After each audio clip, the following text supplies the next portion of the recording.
өлкөлөрү колдонуучулукка бай экендиги алардын колдорунан жасалган буюк терилдер бардык элдерге маалым. Керебеттүү элибиздин кол өнөрчүлүгү кыргыз элleri аркылуу себилдерин дүйнөсүнүн ички мазмунун ачып жүргөн турмушубуз салтанат көркөмүнөн элестетип турбайт. Биз кыргыздын улуттук оюн кийимлеринин эң негизги үлгүлөрү оюн кочоттору менен коздолгон. Ала кийизин ата-бабаларыбыз биздин заманга чейин эле колдонуп келишкен. Анын жасалмасын атадан балага өтүп отуруп бүгүнкү күнгө чейин жетти. Ал тургай азыркы учурда заманбап килемдерге караганда кылдаттык менен сапаты тигилген туш кийиздер көбүрөөк. Балаңа баштасаң көпчүлүк ала кийиз шырдакты кеңири колдонушууда. Демек учурда кийиздерге болгон суроо талап жогору.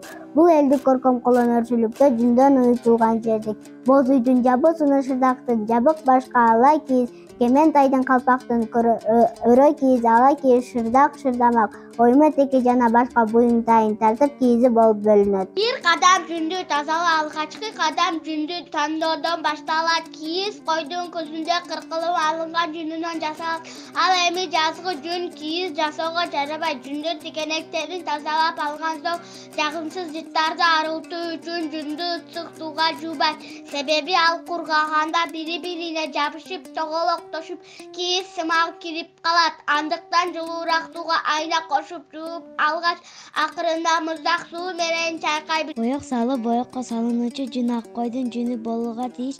Жуулган жүн кургатылган соң ала кийиздин бетине ойма-чийма сүрөтүн түшүрүү үчүн жүндү салуу керек. Киришүү эң күнөөс жерге алдына тарды таштап токуган жийди жайып, анын үстүнө акырындык менен жүндү кабаттап тегизеп сала баштайбыз. Астына бир кабат жүн тегиз төшөлгөн соң үстүнө боелгон жүн менен сиз каалаган ою сүрөттөрдү түшүрө берүүгө болот. Айтып кетүүчү нерсе, чоңдугу орточо кийизге болжол менен 80 кг жүн кийиз жүндү казанга салып, аны жарым сааттан кайнатабыз.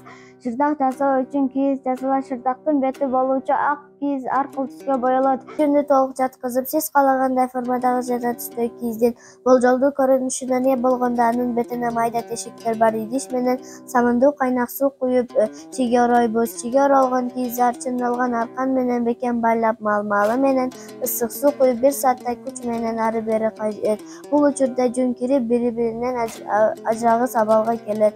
Андан соң кийиз даяр болот. Калпак нәзик баш кийиминен акыл коктамыны жасоодо эле кийиди даярдыктай билүү талап кылынат. Баш кийим назиктикти, жеңилдикти, сыйдалыкты өзүнө ич жарашыр турат. Бул калпактын бутулушу башка калпактардан бир аз айырмаланып турат. Мында эки астыңкы талаасы жазыраак, эки арткы талаасы ичкерээк. Бирок анткени кийимдин артынан караганда анын 3 талаасынын тигилиштери бирдей көрүнөт.